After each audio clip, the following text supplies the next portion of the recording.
يا اخوان بعد ظاهرة الحوت الازرق اللي طلع على شواطئ ليبيا اليوم نفس الصوت انسمع من سيل الزرقاء. هاي الصوت سبحان الله. الله يسترنا. سامعين؟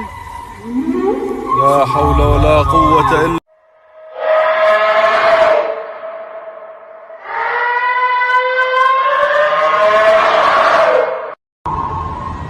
في مسافة 19-12 الصوت ينسمع واضح على الشط. سبحان الله، يا سبحان الله.